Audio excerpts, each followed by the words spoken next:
Akhir-akhir ini lagi rame banget soal BBM alternatif yang bernama Bobby Boss yang lebih ramah lingkungan dan diklaim mendekati RON 98. Kabar ini terdengar seperti angin segar yang datang di saat masyarakat sedang pusing mengenai kualitas BBM. Tapi apa sih sebenarnya Bobby Boss? Apakah ini hasil nyata atau hanya sekedar peralihan isu? Oke, daripada kelamaan, langsung aja kita bahas videonya.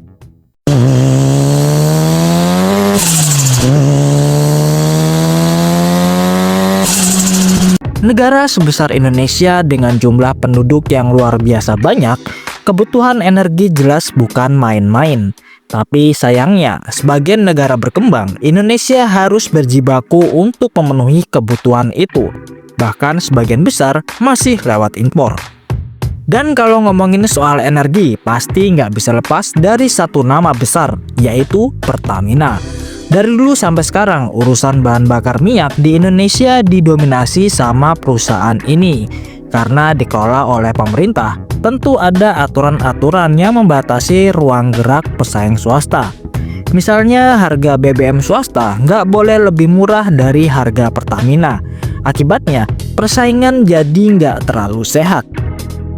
Belum selesai dengan hal itu, muncul lagi kebijakan baru yang cukup bikin heboh. Semua impor BBM mentah sekarang harus lewat satu pintu, yaitu Pertamina. Hal ini malah menimbulkan dampak negatif bagi masyarakat, seperti banyak POM swasta yang harus merumahkan atau bahkan PHK karyawannya karena stok BBM-nya kosong. Tapi di tengah huru-hara ini, tiba-tiba muncul kabar mengejutkan.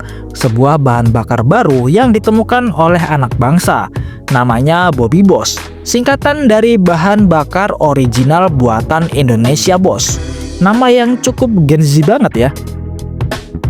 Katanya bahan bakar ini punya emisi hampir nol dan RON 98. Yang bikin menarik, bahan bakar ini bukan dari fosil, tapi dari nabati alias tanaman.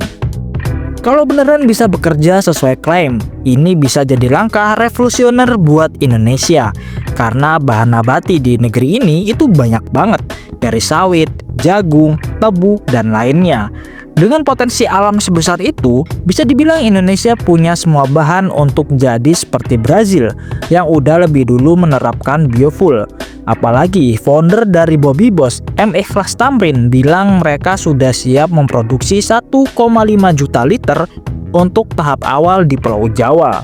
Bobby Boss juga sudah melalui berbagai pengujian, baik menggunakan sepeda motor maupun mobil. Wajar aja banyak orang yang langsung berharap besar. Bobby Boss akan jadi cahaya baru di tengah drama BBM konvensional yang nggak pernah ada habisnya. Tapi di sisi lain, Kementerian ESDM justru meragukan klaim Bobby Boss. Beberapa orang bilang pemerintah malah seolah mempersulit langkah penemu lokal ini. Pertanyaannya, apakah Bobby Boss itu memang terlalu bagus untuk jadi kenyataan, atau malah jadi ancaman untuk bisnis negara? Kalau kita tarik ke belakang, penemuan-penemuan bahan bakar ajaib di Indonesia sebenarnya bukan hal baru. Masih ingat sama Nikuba? Alat yang katanya bisa mengubah air jadi bahan bakar lewat proses elektrolisis. Dan 1 liter air bisa membuat motor jalan sampai 450 km. Kedengerannya keren banget ya. Tapi ya setelah diuji di Italia, klaim itu gagal terbukti secara ilmiah. Sampai sekarang pun Nikuba belum punya pengakuan resmi. Nah, Bobby Boss ini sedikit berbeda, klaimnya masih masuk akal. Bahan bakar nabati memang bisa punya RON tinggi dan emisi yang rendah.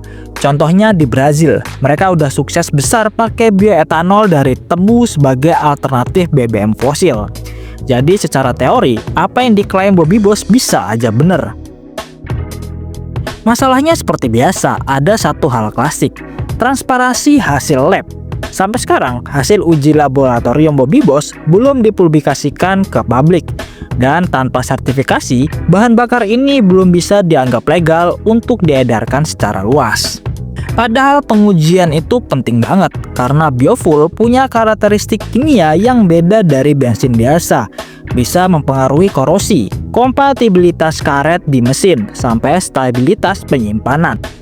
Kalau belum diuji tuntas, bisa-bisa malah bikin mesin kendaraan rusak dalam jangka panjang. Jadi meskipun ide Bobby Boss keren, tapi harus dibuktikan lewat proses ilmiah yang terbuka.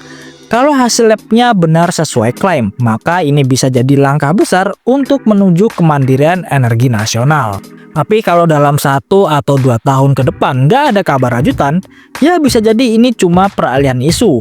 Karena lucunya, pola kayak gini sering banget terjadi di Indonesia.